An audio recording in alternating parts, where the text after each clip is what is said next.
Legacy is a word I struggle with because I so desperately want to create one for myself.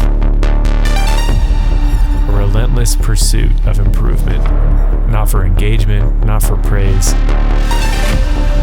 to search for meaning in the details, to leave behind evidence that I was here and that I saw the world in a way that no one else could, to become deserving of a legacy.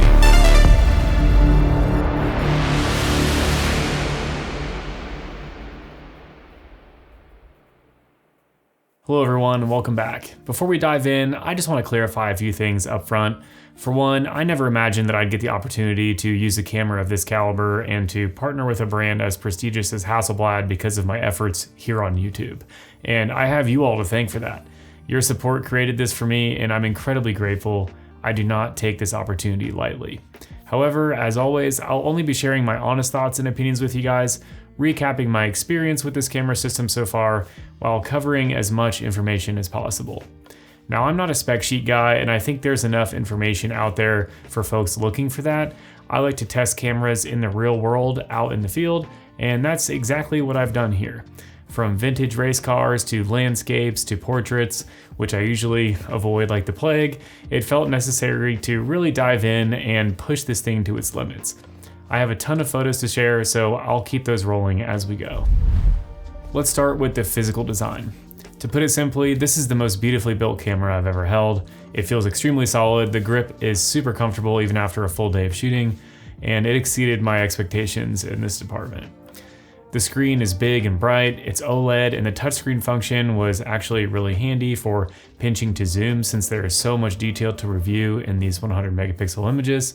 It tilts and extends away from the body, allowing for high and low shots when looking through the viewfinder isn't an option. I do wish that it also tilted the other direction for vertical shooting. This is a small complaint, but it is something that I did miss having a few times. The joystick works as expected, the strap mechanism is very clever, and I actually wish all camera companies would start innovating like this in their designs. No more dealing with those annoying jingling triangles, which is awesome. Size-wise, it's very thin, like way thinner than I thought it would be. It's overall not a very bulky system, and of course this will vary depending on what lens you're pairing with it, which I'll talk about later on. But the body itself is a very manageable size, especially considering the 5-axis 10-stop IBIS, which is 8 times that of the previous X2D II. And of course I tested this with some handheld long exposures. I'm the ultimate anti-fan of tripods, so this is a major priority for me when choosing a camera. You can see here, this photo was taken at 1/8 of a second, and these houses are legitimately miles away, and the houses are tack sharp. Shooting at base ISO while entering blue hour is a very valid option with this IBIS system. Here's another example where I was handheld and wanted to have this train be motion blurred through the intersection, which notice the X-pan crop there as well. There are a handful of custom buttons, which is great, and I mapped all of them to my liking, and it was very easy and intuitive using the very simplified menu system on this camera. I ended up mapping a function where when I click in on the back command dial, it toggles me between the native aspect ratio of the sensor and the X-pan aspect ratio. The only complaint I have here is something that I hope Hasselblad can address via firmware, which they are known to do often, and that is to please add the ability for me to swap the command dials so that the aperture is on the back and the shutter speed is on the front, because my mind just has a heck of a time with it being the opposite. And maybe I'm the odd one here, but this is how I have set up every camera my entire career, and it's something that I'm having a very hard time with correcting in my brain and via muscle memory. It seems like an easy option to add, so fingers crossed that they'll do that. Okay, this section will be the shortest. This is the absolute best image quality you can get, period. It's incredible. I don't even know where we go from here in technology. The ability to crop in is crazy. I'm not usually one to crop and recompose in post. I try to get as close to the final result as I can in camera, but this level of detail is amazing, and for some of my client work, this will be extremely useful. I'm already starting to think of ways that I can utilize this in my commercial workflow. The low light performance is fantastic. Even if you need to raise the ISO to around 3200 or so, which I did a few times, the noise is so fine because of the high resolution that it's not as noticeable. This to me is actually one of the biggest advantages of the medium format sensor actually. It of course has 16-bit color, which gives you accurate, true-to-life color with smoother transitions, especially on gradients and skin tones. Hasselblad Natural Color Solution, or HNCS, is something that's talked about quite a bit, and for good reason. The colors off of this camera are very pleasing, and you really don't have to process the RAWs much, if at all, to get them to a nice result. I aim for a certain visual aesthetic in my images, so I of course pushed the files around quite a bit in order to achieve this, and they held up really well editing in Lightroom using my preset system. And with 15.3 stops of dynamic range, you can pull so much detail back from the shadows in those tough scenarios when you're underexposing to preserve highlight details, which is something that I personally am doing very often. I come from a background of filmmaking long before I was into photography, and backlighting is like the cinematographer's hammer and a sort of visual staple of my style.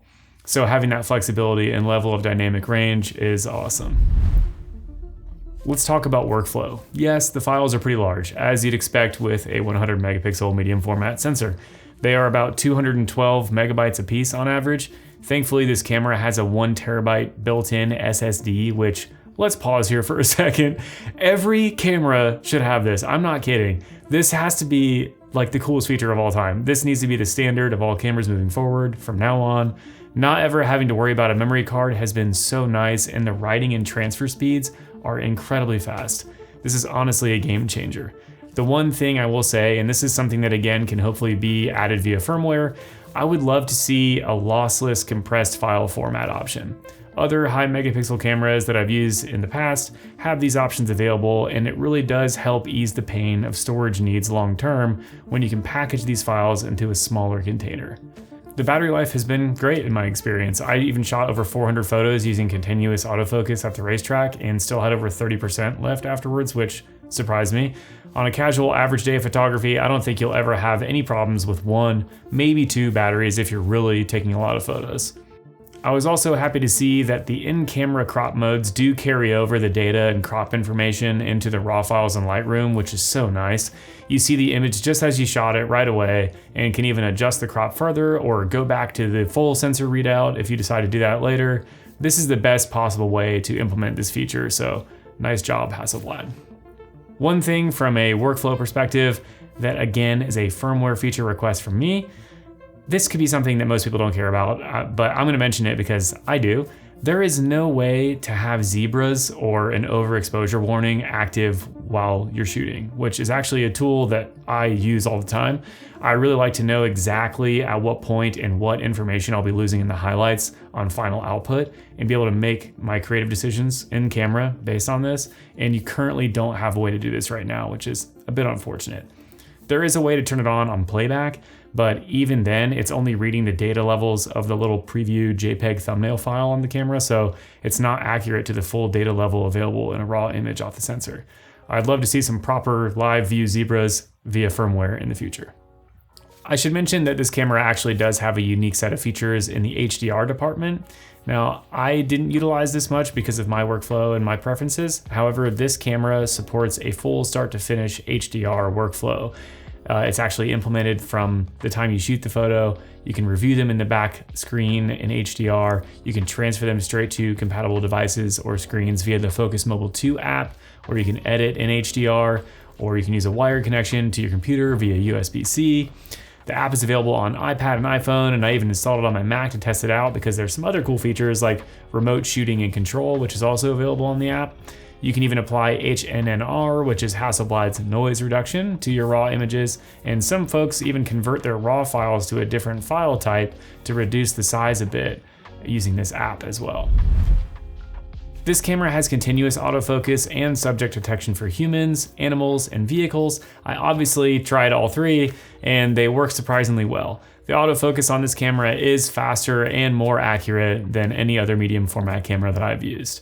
Here's an example from the racetrack where I continuously tracked this car approaching me, rounding the corner, and it stayed sticky and had a perfect hit ratio for this entire stretch, which honestly kind of shocked me.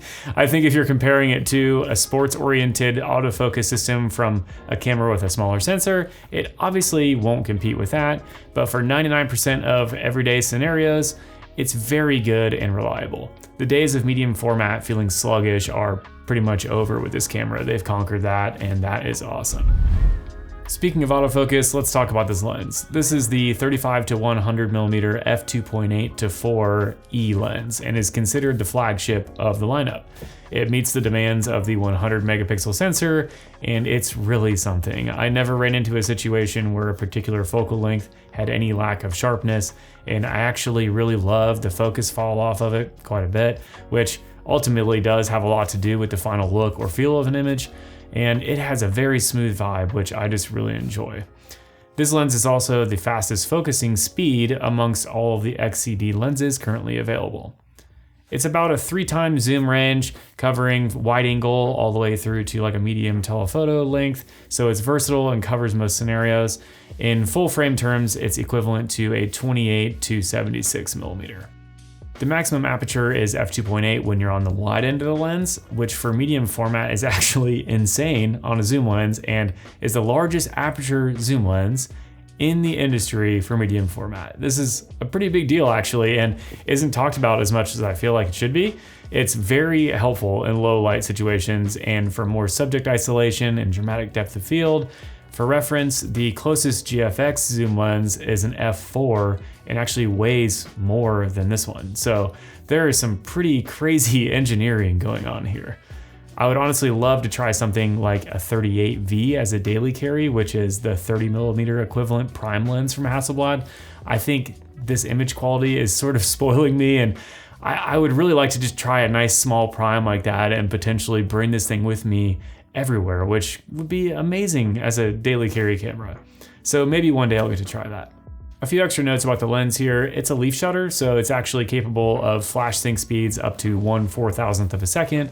And it does have a large filter diameter of 86 millimeters, so it's like oversized. So you'll need a larger than normal filter or filter system if you're into that sort of thing. Okay, that was a lot, but I think that about covers everything. Overall, I have really enjoyed my time with this camera and have made some images that I'm really happy with. If you're looking for the best possible image quality and the highest level of camera tech, we've peaked, guys. We're really maxed out here. This is it. If you want video features or a camera that will fit in your pocket, then this is of course not for you. The price is higher than many other systems out there, which will be, unfortunately, a barrier for a large number of people, but I do believe that it is justified by the feature set, performance, and design. It is a very unique system, and if you have the funds and it fits your needs, I would encourage you to go for it without hesitation. If you don't sweat it or be discouraged. There's a tool for everyone out there at all price points, and your vision and artistry are by far the most important thing. I cannot emphasize that enough. If there's anything that I didn't touch on that you want to know or you have questions about, please drop a comment and I'll do my best to answer it for you. I hope you found this video interesting and enjoyed some of the images. As always, thank you so much for watching, and I will see you in the next one.